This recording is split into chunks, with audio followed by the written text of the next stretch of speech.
morning. Thanks for being here, and thanks to everybody who organized this event. I just wanted to start with a couple words about the structure and the intention of my talk, which is called performative distribution.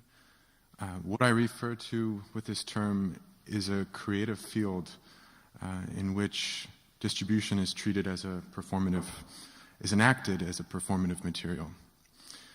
So with regards to structure, I didn't think it was very representative to only give you perfect examples of performative distribution. So I am going to structure this talk in 3 sections, all of which will have 3 types of examples. One example that's a very good fit of performative distribution, and then 2 which kind of straddle the contours. One of those being just on the inside of the lens, and one being just on the outside. So in other words, one example which just barely qualifies in my mind as performative distribution, and one which almost qualifies as performative distribution. If you're more visually inclined, something like this.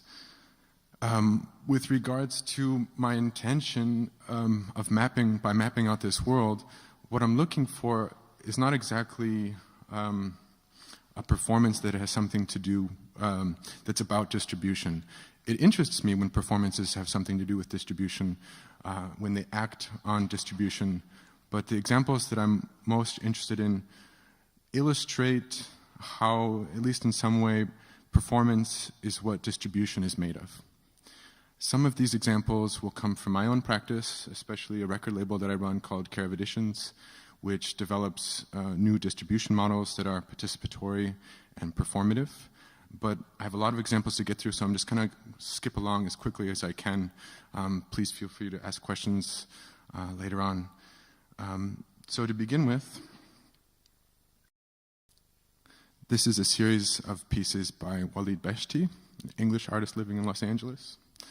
As you can see, he is shipping glass boxes, which I believe are laminated. And they're all tailored to the size of different FedEx boxes. What I find interesting is that it's not only the design of the box, which is proprietary, but the space, the volume. Some of them are actually made out of raw copper, and those don't require boxes. So those are sent in the mail, and they retain a trace of the, I was going to say the performance, which is a nice way to think about it, of the shipment, including fingerprints and scratches. What I like especially about this piece, or these pieces, is that you have basically the notion of container and contained kind of collapsing, because he's essentially shipping containers. But with regards to distribution, I find this piece interesting, but I also think it's more or less a case where distribution acts on the piece, on the performance itself. Distribution is, in a sense, used as a chance operation.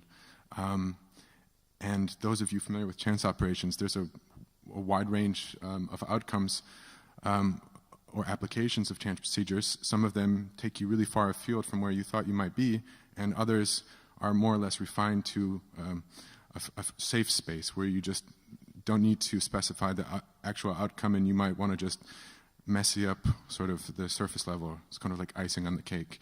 I would say that's more how this is being used. That's not a criticism, it's just how I see the relationship between the distribution and the performance.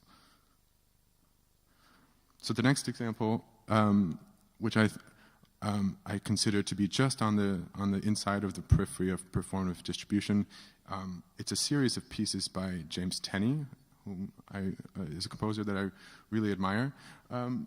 This is called Postal Pieces. I don't think all of them really fit the category of performative distribution, which is why I put it on the periphery. Some of them do, some of them don't. I want to just say that I don't consider mail art to be performative distribution automatically. I think it depends. This is an amazing piece. I don't think it fits the definition in my mind of performative distribution. It's called Having Never Written a Note for Percussion, which is an amazing title, brilliant title, because now he has just one note for percussion. This piece, it might seem really simple, but it's among one of the more profound performative experiences that I've ever been to. Usually it's performed on tom-tom, which is it's a type of a flat-faced gong. To my preferences, this crescendo where you go from really quiet to really loud should take place extremely slowly so that you don't really experience it so noticeably, more like, the arc of the sun. My experience has been that it starts with a sound that is so barely tangible, just like a little filmic residue in a room. But this grows so that from being a sound that's contained in a room, it eventually engulfs the room. So again, like the beshti, you have something that is a container and something that's contained, or that relationship flips. This is the back of the card, just so you can see what it would look like.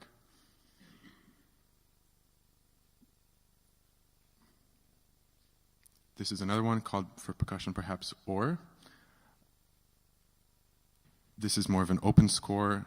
Those of you familiar with music scores, you might often see notes that are accompanied by written descriptions that will tell the performer how to interpret these notes.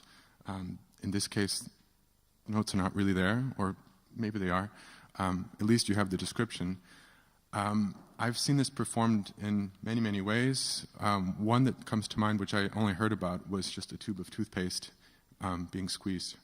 So the toothpaste came out very slowly, which makes sense. Tenny was affiliated with Fluxus, so if you have a lot of Fluxus-type performances, that makes sense. I'm going to share with you two interpretations of my own. One, it comes actually after a performance I was doing at CalArts, which is where James Tenney taught. I was performing with some friends outside on a veranda. When the sun was setting, we were playing some drone music. We brought all of our own instruments, and it's a beautiful setting. We're probably 100 feet up off the ground floor, overlooking the foothills outside Los Angeles, and you have palm trees and, beautiful setting. We finished our performance and we're tearing down and brought all the instruments back to our cars. But then we came back out and realized the door was locked. And you have a glass wall and a glass door, and you could just see this one instrument, which was a keyboard, plugged in. The amplifier was on. The lamp from my living room was sitting there on, and the music with the sheets sort of falling onto the keyboard because of the wind. We're all just sitting there, and I had this thought, this would be a great realization of this piece by James Tenney. This instrument sitting there all by itself all night long, at least 8 hours until the security guards come to unlock the door. And if you think what kind of sounds would take place, the rustling of the palm tree leaves, the rustling of the music sheets, the little hum of the amplifier, the whites of the backs of the sheet paper, the music scores. And yeah, of course it's very soft, it's nearly white, it's very long. And I would personally think this is a perfectly acceptable interpretation of this score. If you follow me with that, if you're on the same page with me, then I would propose one more interpretation. If we were to think about Tenney, could he have imagined what is the transit like for this postcard? Because he knew he was going to send out a postcard, right? What would it be like for that to go through the mail, to be, shuffled amongst other postcards, put in a bag, put in some office overnight, to go on a truck, to go on an airplane, and reach its destination 1 or 2 days later? I would like to think that this could be his interpretation or his way of describing or notating that performance. I don't think it matters if that's true or not, but that's my proposal, and that's why I would call it performative distribution.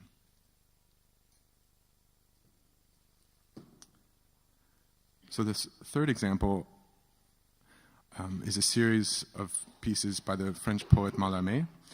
They are called Les Loisirs de la Poste, which is the leisures of the post. He made about 130 of these pieces later in his career. miraculously, they all arrived. So these are poems that basically describe the address of the addressee, the recipient, and they're not necessarily easy to interpret, so there's this chance that they will never arrive. And I think that's one of the more interesting parts of these pieces, is that he really emphasizes not the arrival, but the derive, the kind of derivation from the path. And he underscores this by using variables in terms of who is being addressed. So who is the addressee? He refers in the second person pronoun not only to the addressee, but to himself, to his personified thought, his personified desires, the postal service, the postman, the postal worker, the letter, the verse on the envelope, and the address written on the letter. So in contrast to the Beshti, which uses the variables of the box sizes, Mallarmé is using the variables of who is being addressed. So he's really accentuating the fact that, like a postcard, which is basically exposed to being read at any point, these poems being addressed or being written on the envelope, they collapse that space between private and public. They are performed wherever they go, whoever reads them. Although they were intended to arrive, that's not necessarily the end goal. And I would say with Mallarmé, you have a lot of times a relationship, sort of an emblematic relationship between a concept that he's expressing and either the shape or, in this sense, the performance of the poem. A lot of Mallarmé's work had to do with communication and the fact that it's not necessarily a direct line from A to B. And so I think these postal pieces illustrate that perfectly. This one happens to say, I just did a quick English translation, it's not so great. Get going, messenger, it doesn't matter. By tram, coach, or ferry, street, and to Gounod, to the door of our Georges Hornbach. This is another one. Monsieur Vanier, fresh and keen, editor, come to check the masses, lives at number 19, Quai Saint-Michel, where the water passes.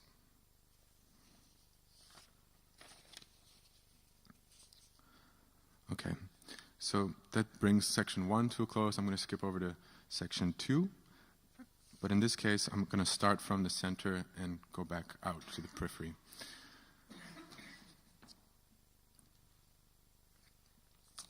So I run this record label called Care of Editions, and part of the idea is that we're not just releasing albums, we're releasing distribution models. And the first one is called Negative Money. Negative Money is a series of 6 albums, which were released on 2 different formats. One is vinyl and one is download. And I wanted to create basically a performative relationship between these 2 formats. And I wanted to kind of impart some of the physical limited qualities of a physical object like vinyl onto the downloads, which, as you know, is a charade just from the get-go. Anytime you limit a digital object, it is a charade. So I wanted the charade to be the most believable, sort of self-explanatory reason that I could think of, and that has to do with money. What I did is decide to pay people who downloaded these albums, and the money came directly from the money I received for selling the vinyl version. So the logic is, I don't want to go into debt. I only give the downloads out when there's enough money coming in from the vinyl. The website was automized so that whenever I sold enough vinyl, download would automatically be freigeschaltet, like released. And then the website would also reduce in size. So the website was built on a scroll. Actually, I forgot to set up the website. Oh no, wrong language. And here we go. Every time I sold a download, it would basically shrink because the website had kind of a ledger of all the downloads going vertically. So it would fold up. Here you can see the ledger. Oh, you can't see it. Just kidding.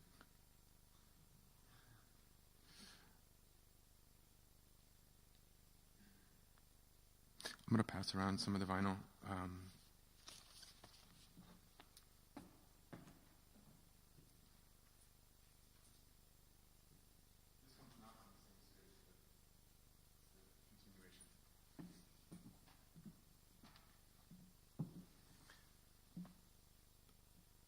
So on the back record of the record covers, there's basically a map of the business model, and it shows in a circle all of the vinyl and then all of the downloads, and they're spaced so that all of the vinyl that need to be sold in order to afford one download are written in the same box. Maybe it's better if I here. So whenever a download would be sold, I would get notified, and I would send a check to the person who, in the mail, who was receiving it, in an amount that is correlated to the download number. So if you got download number 30, you got $30. If you got download number 2, you got $2. And I had a Swiss bank account at the time with the Swiss Postal Bank that would allow me to print checks locally in the currency of the recipient. So there's a lot of ephemera involved in this performance because you have checks printed all over the world from different banks in different currencies. And what the people did with it, I thought, was equally interesting, whether they cashed the check or whether they just kept it. I'm going to go on to the second business model which we developed, which is called NEFM, stands for Never Ending Forever Music. At this point, I wanted to... I need to see that. At this point, the label was starting to grow, and I had distributors who could take care of sending vinyl around, and as well as downloads. So I just wanted to focus on streaming, which I think is a bit more elegant than downloads, since they don't take up any space. Sorry, I'm typing at the same time. This is kind of an early version of the website.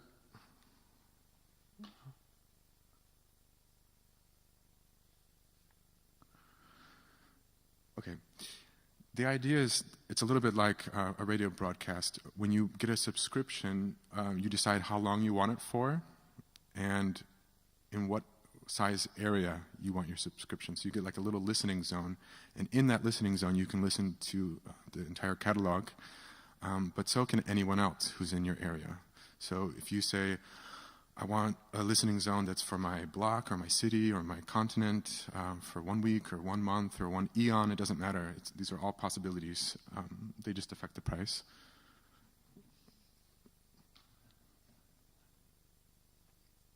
So for 1 minute, it's pretty cheap, but you know.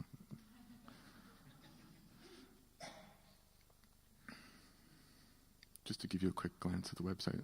It's not quite finished.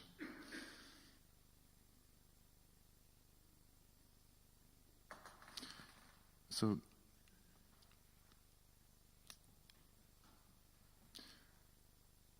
okay. For me, this is basically focusing on the container. And what I also want to do is focus on the contents, release something that only could be done with streaming. Unlike recordings, when you have a streaming release, it can be open-ended. You don't have to fix a certain duration. You can change the order of events. Essentially, these albums are programmed, and like a I'm trying to think of it like a computer patch, basically. And if you're not really familiar with it, it's maybe interesting to think that websites, whether it's HTML5 or Angular or whatever, these languages can pretty much accomplish most of the things you would use in an audio program, minus some really particular things. So basically, you can use these you can use a website, you can use the language of the internet, the language of the distribution to generate the composition. So you have generative compositions that might not be the same ever. They can be tailored to specific users. You can have a version that's the version for Gent. You can have a version that's the midnight version. You can use all these inputs to create pieces which are always changing.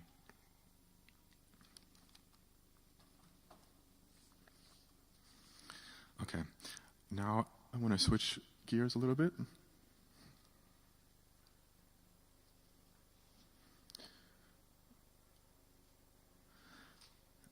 Now we're going back to the periphery. These are a series of pieces that I did which I thought are very similar to the Mallarmé and to the Tenny, even though at the time I actually didn't know anything about them. But these pieces are the reason that I know about Mallarmé. I had a teacher who thought, wow, you should get to check out Mallarmé. I think he's your guy. The reason I said something about, could we imagine that Tenny thought about, what is the performance that's taking place and how could I notate it? Because that's what I was doing with these pieces. I would go into a situation and say, okay, if this is a performance, how would I notate it? How would I give some kind of prescriptive language that would get someone potentially to perform the performance that I'm sort of in right now? And I would inscribe these onto an object that I found in that situation and then take a photo of it. I don't think on their own they have anything to do with performative distribution, except that eventually I was starting to work on realizations of these pieces that did have something to do with that, which I'll get to in a second. Okay, I don't know if you can read that. I can barely read it. Of all the things having little to do with whatever is being attended, maybe a performance or a meeting, what captures your attention the most? Okay, this is kind of a self-reflexive moment in the talk right now because this is the same question that I asked, what are the boundaries of performative distribution? So if you go to the edge of the topic, what are the things that are most interesting about the things that actually have almost nothing to do with it? My interpretation was to make a cake, a photo cake, which I sent to an exhibition that I was a part of. I think we've all been there, at an exhibition where no one's really paying attention to the art, but they're paying a lot of attention to the snacks or the alcohol. So this is a bit of a piece that performs the thing it's talking about. Years later, I made another cake. This is the negative money business model that you might have seen. For this performance, I was actually opening up for one of our artists, Lucretia Dalt, and so what I did was basically sonify the lifespan of her album in terms of sales.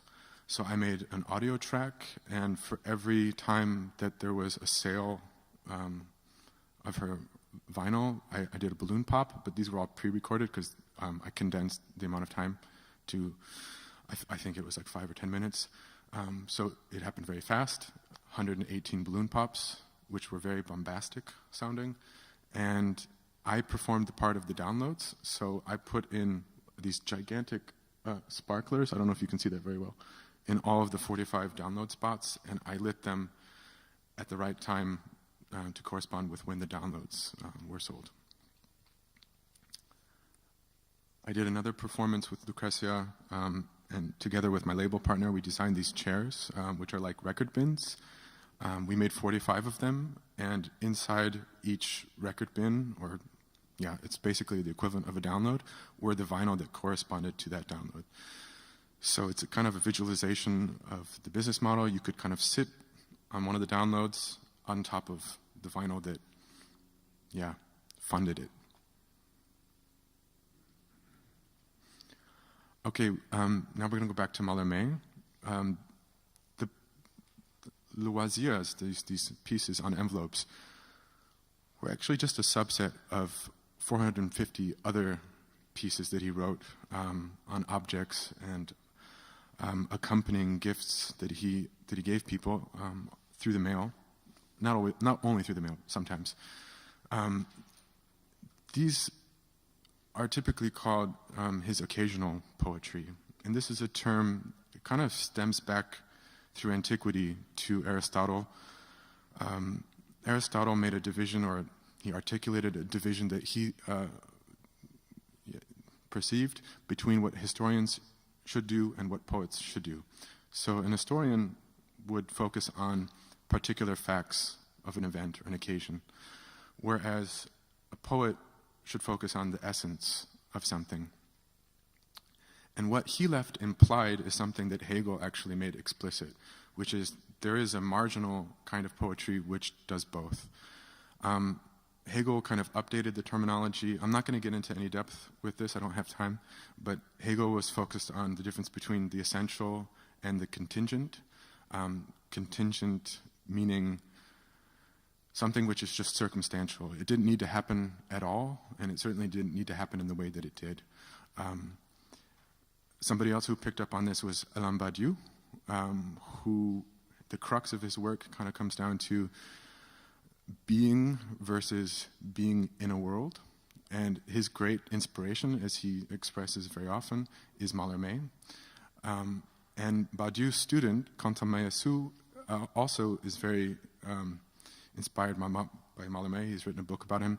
Meillassoux is one of the founding figures in speculative realism, and in speculative realism, there is this interest in the difference between what is essential and contingent as well.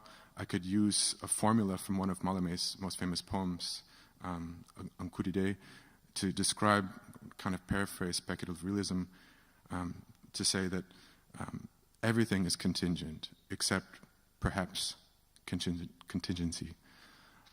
That's a very abbreviated and unfair paraphrase, but I think what's not an accident is that this Mallarméan kind of formula fits so perfectly with Meillassoux and Badiou's thinking. It's something that they both write about. But the reason that I give this arc of sort of a philosophical lineage is that Mallarmé was dealing head-on with this binary between the world and the text and the relationship between them, right? It's unfortunate that much of his work dealing with occasional poetry is overlooked. Like if you are to read about Mallarmé, it's just not something that most scholars pay attention to at all, and if they do, it's sort of, they feel obligated to mention it, and it's treated as, it's trivialized. That's kind of still a hangover from Aristotle, who just said serious, high-minded poetry doesn't deal with worldly events. Why I say it's unfortunate is that I think Mallarmé, he expressed how important it was for him to, how excited he was to think about if a poem of his was destined to be written on a bonbon. That would be great. But the sheer amount of work that he wrote of occasional poetry, it outnumbers his other poetry 2 to 1. Mallarmé is sort of the prototypical ivory tower poet. He's obscure. His most obscure, most complex, and most difficult poems are in the body of work that's occasional poetry. He had a crisis period of 6 years where he didn't write anything, and then 17 years in total where he didn't write much at all. And after these first 6 years, he pretty much, for the rest of his life, only wrote occasional poetry with a few exceptions. So I'm not trying to say that the occasional poetry is more important than the other poetry, but I do want to say that he was already dealing prior to this with the relationship between the text and the world, and occasional poetry is just a logical extension of that interest. So quintessential Mallarmé is to deal with binaries, such as the container and the contained, the communicated and the non-communicated, the world and the text, and to collapse them. And like I said, a lot of his poems are written in ways such that they are emblematic of the concepts they're trying to express. This is a fan on which he wrote a poem, and if you think about it, this idea of concepts collapsing on one another, a fan articulates that beautifully as an object. This fan says, "As the moon begs a white cloud for cold, cream expands the daydream from Mademoiselle Hérold." And I should point out that the two center words, cold and cream, are actually written in English, whereas the rest are in French. So the words have this kind of pivot, the same that a fan would. This is one of the poems that he wrote on a stone. Unfortunately, I don't have the exact stone that I want to read from. It was a skipping stone that he wrote for his student. And in my mind, the skipping stone symbolizes Mallarmé's hope for how poetry would handle communication in the future as he's handing it off to his student. So rather than communicating continuously, just kind of skipping along the surface. He writes, "With this, Joseph, O my pupil, you will make ricochets on the beach." But besides fans and pebbles, he wrote poetry on calling cards, on postcards, on candied fruits, on Easter eggs, on jugs of various kinds of drinks, on copies of his own poems, on stationery that accompanied gifts such as teapots, mirrors, handkerchiefs, bonbons, flowers, and photographs. Now I'm going to go into the third section, starting again on the periphery. And I'm going to try to speed it up because I think I'm running out of time. For me, when I think about performative distribution, I'm thinking of a sequence. And the sequence that I like to compare this to is that of experimental music, because this is kind of where I'm most comfortable. Experimental music, to my mind, could have started anywhere, and it still could. You know, you could get a stream of experimental music starting anywhere in the world at any point in time. But the sequence that I most resonate with, you could say was started with John Cage. And I use his name as an abbreviation. I mean, it encompasses so many other people as well. The sequence of performative distribution, to my mind, starts with Napster. So Napster is the John Cage of performative distribution. Napster was one of the first, not the first, but one of the first file sharing platforms, and it helped open basically an explosion of new listening habits. And people started sharing all kinds of music with each other and discovering what is the true nature of digital media. From this, you have kind of a market reaction. You have Spotify trying to capitalize or get a piece of the action, creating a model in which it's more attractive to pay a little bit for the music than go finding it for free. But you know these platforms: Pandora, Last.fm, Spotify, Deezer. I actually find them fascinating. I have no problems with them. I just think that we can go further and develop them in ways where they're not being developed. Basically, right now, they're kind of like a jukebox that plays back recordings. And as I was alluding to, I think the paradigm of streaming is fundamentally different than recording.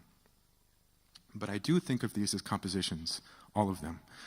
Compositions written by numerous people, developers, I'm sure marketing people, and compositions which are, they take input from listeners, right? You know how that works. You know from Facebook, when you start Googling certain things, they start advertising to you the things that you are interested in. It's the same with these listening platforms. They know what they are taking note of what you listen to and suggesting new pieces of music that you might like, which is a great function, but you're basically playing a kind of instrument. That instrument is a hybrid. It's a hybrid between algorithmic composition, and the algorithm, as I said, was composed by developers and probably marketing people, and is a hybrid with mixes. And in this sense, not a very interesting mix, but more of a playlist. So a playlist, in my mind, is a kind of a mix. Now I'm going to move along to a different kind of composition, which is a catalog. This is the chord catalog by Tom Johnson. It's a collection of all the possible chord combinations within the space of one octave. There's something like 8,000 plus chords in an octave. I'm going to play just a quick sample. Actually, I'm going to play a few samples. So this is Tom Johnson playing the 286 three-note chords.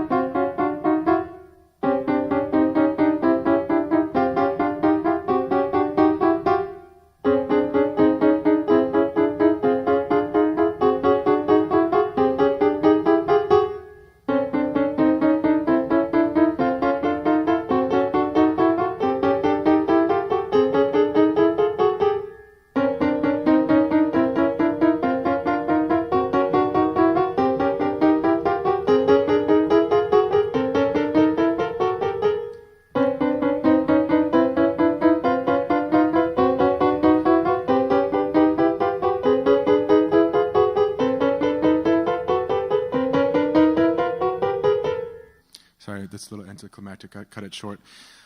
I wanted to point out the fact that Tom Johnson would say that this is not so much of a composition as it is an observation. So these notes and these chords pre-existed, and he just composed, I would say, the distribution of these combinations. Distribution in the sense of an arrangement in time or space of a certain number of elements. The logic that he uses to go through these chords is to make it so that it's easy for the performer to remember. Like if you notice, he didn't notate the entire 8,000 plus chords. He just sets up the pattern, and then the performer can remember how do these unfold. And I think it's the same for the listener. If he were to pre-record all of the chords and just play them on shuffle, I don't think that would have such an interesting, or the impact wouldn't be as meaningful, I don't think, on the listener. But now you have sort of a sense for the terrain. I want to play another example of the same piece, but performed by Samuel Friesen. I'm pointing this out because Tom Johnson, he's not a bad pianist. He's not necessarily a good pianist either. I don't think the sound quality was that great on that recording. But the point is, it might be assumed that this piece could be performed by, like, computer or a robot without much virtuosity necessary. But I think when you start to hear the Samuel Friesen, you'll realize there's a lot of space there for virtuosity.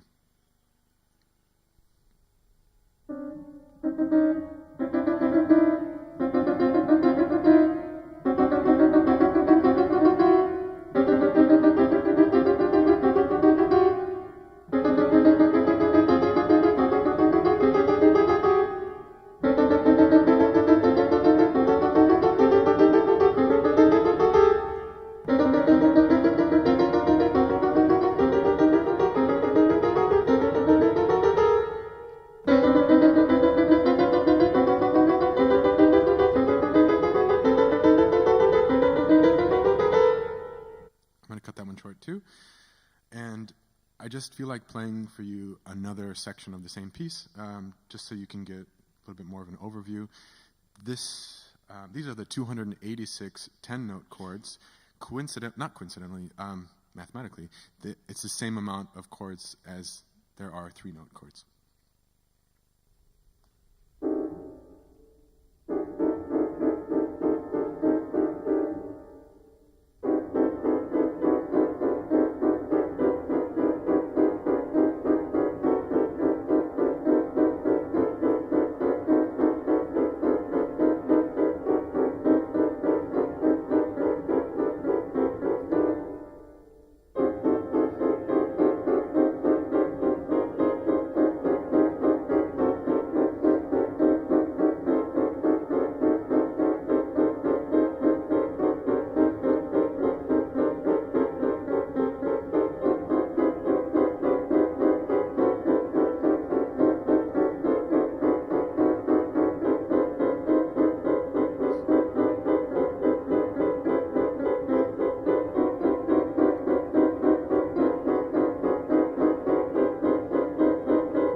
So there are no repetitions. Those are all unique.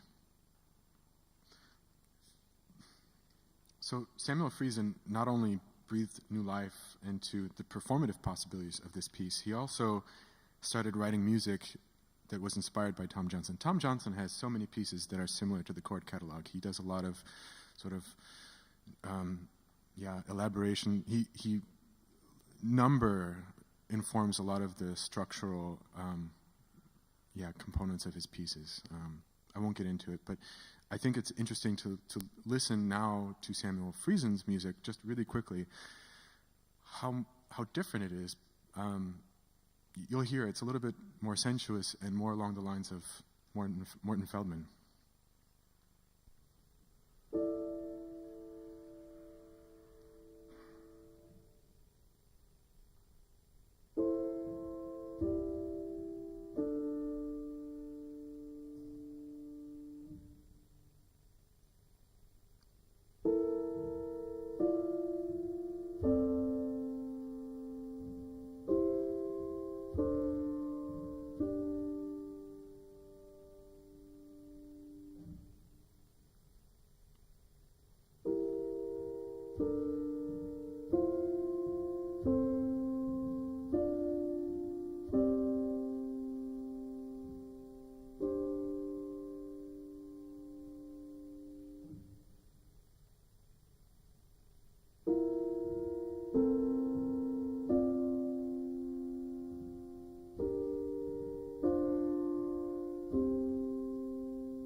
That's called within fourths.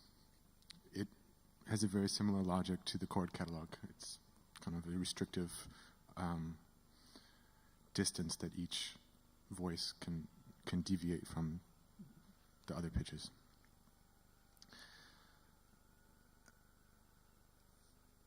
The last example that I want to play for you is a piece by a musician called Hey Exit. It's called Every Recording of Gymnopédie 1. The reason, a lot of you probably know this, it's clickbait. I like this piece a lot because it's the same as the Johnson and the Friesen. It's basically a catalog piece. It catalogs all the recordings ever made of the first Gymnopédie by Satie. And what it does is stretches the duration so that they're all the same duration, the duration of the slowest recording. I won't play the whole thing for you because you can easily find it online. But even though it's a catalog, I gotta wrap it up. Okay, I will be really quick.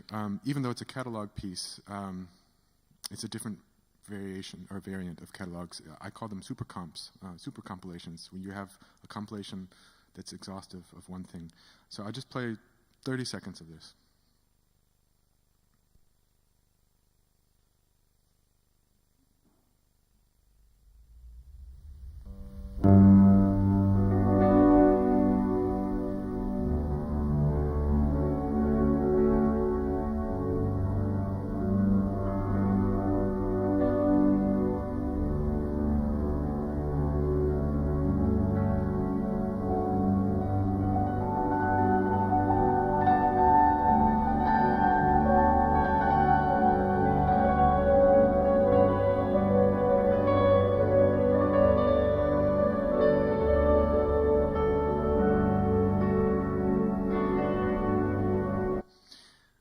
Sorry for playing it only for such a short amount of it.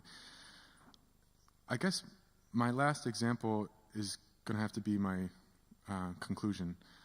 I actually don't have an example. It's just a proposal. I see personally so much happening in the space of mixes right now. A lot of compositional virtuosity. It's not people just making playlists anymore. People are really mashing up things, but not even in the sort of collage way. It's almost like every element in a mix is almost like a remix. Pieces that don't even exist somehow are distributed via mixes. And I look back and I look at algorithmic composition, and I look at these supercomps and these catalog pieces, and I feel like it's just a matter of time for musicians to start writing scripts that behave just like any other script on the internet. You probably know this, but the most visitors to websites are not people; they're scripts, they're robots. Just crawling the internet and looking for information. And using that as a compositional strategy, I think it's just a matter of time. So in a sense, I'm anticipating there being generative remixes, or generative mixes, I should say, that are streaming. And I look forward to this because I think it's such an exciting terrain. One of the things that I'm excited about is that you could easily publish your generative mix, and it would include content that was written years after its publication date, because it's still crawling the internet. So to me, it's not hard to explain to script the parameters that are used for catalog pieces or supercomps, so that a computer script could go looking for this and compose its own catalogs and its own supercomps. It might not be as nuanced and as beautiful as when someone does it by hand, but neither was the Johnson before Samuel Friesen came along. So I think there's a lot of space dealing with just streaming and actually taking this derivative form. And I just want to put the bow on it that the Mallarmé is a derivative piece, and I think that's I wouldn't trivialize his pieces just because they're occasional poetry or derivative. And I don't think we should trivialize mixes either. I think we should treat them with a little bit more seriousness. It's just, I think, because they're so exciting. And B, this to me is sort of an extension of this tension between the text and the world. The text in this case is the script, is the internet protocol, the language of the internet, search parameters, and the way that you script your composition, and the world being all the content online as well as all the inputs coming from listeners shaping those compositions. Thank you.